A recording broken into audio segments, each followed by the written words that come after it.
Hey guys, welcome back to Bixby's Beer Reviews. So great to see you again. Now we've been focusing a lot on sort of single hops, single ingredients, single techniques, but there's a beer I got to bring you today that's right on the cutting edge of one of the biggest trends in sour beer brewing that I've seen over the last few months and going into the winter.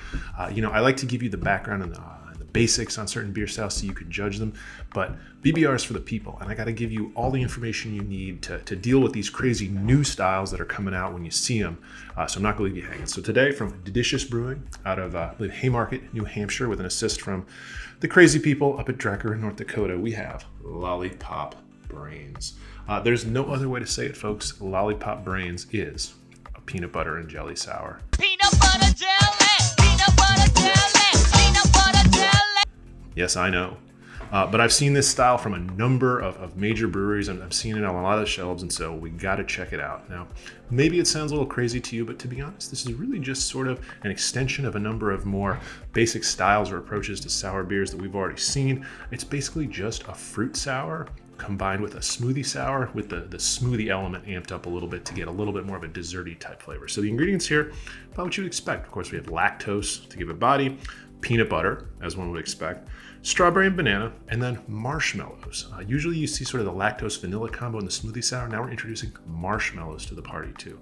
So you got the peanut butter, you got the jelly, you got the beer. Let's see if it can come together.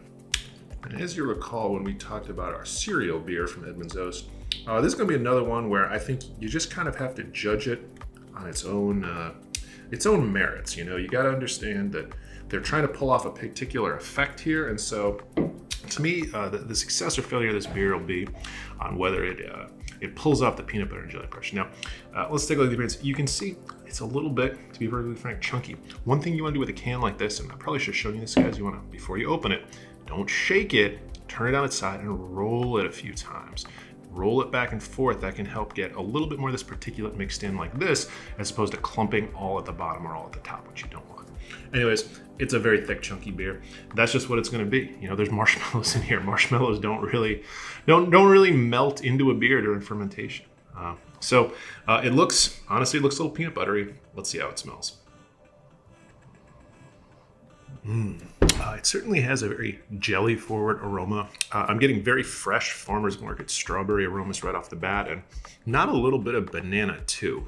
But I wouldn't say it necessarily has a peanut butter aroma. I smell the marshmallow a lot more. I get what I would almost consider to be kind of like what's that mixture of peanut butter marshmallow, like fluff? I think that's what it's called. I don't know. I wasn't allowed to eat this as a child, so I can't help you on that.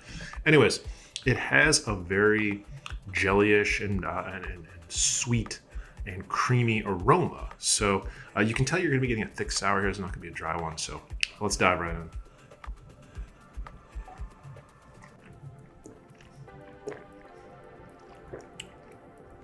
Ooh.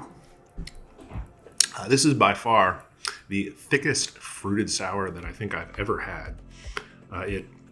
It certainly carries through the jellyish notes. It's not a tart fruit flavor like you get with a lot of fruited sours, even strawberry fruited sours. It carries the banana and the strawberry very well. I get the jelly. The peanut butter, I would say, doesn't quite come through as much. To me, it's a lot more marshmallow. It's a lot more sort of a general sweet creaminess as opposed to that particularly slightly savory peanut note.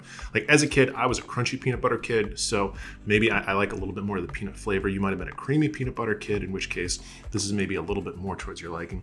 I would say it almost pulls off what it's going for, but not quite. But having said that, this is a really delicious beer.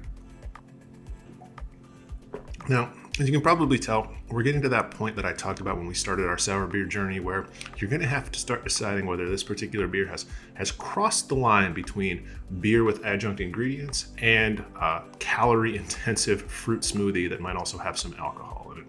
At a certain point, you may find something that's gone too far. This is not yet that point to me, but we're starting to get very, very close because, again, this is a very thick, full-bodied, heavy beer.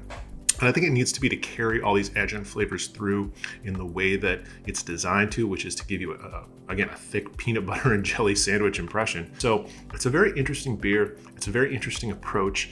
If you like peanut butter and jelly sandwiches, and I'm just going to throw this out there. I had one the other day in preparation for this. there's a reason it's a classic combination.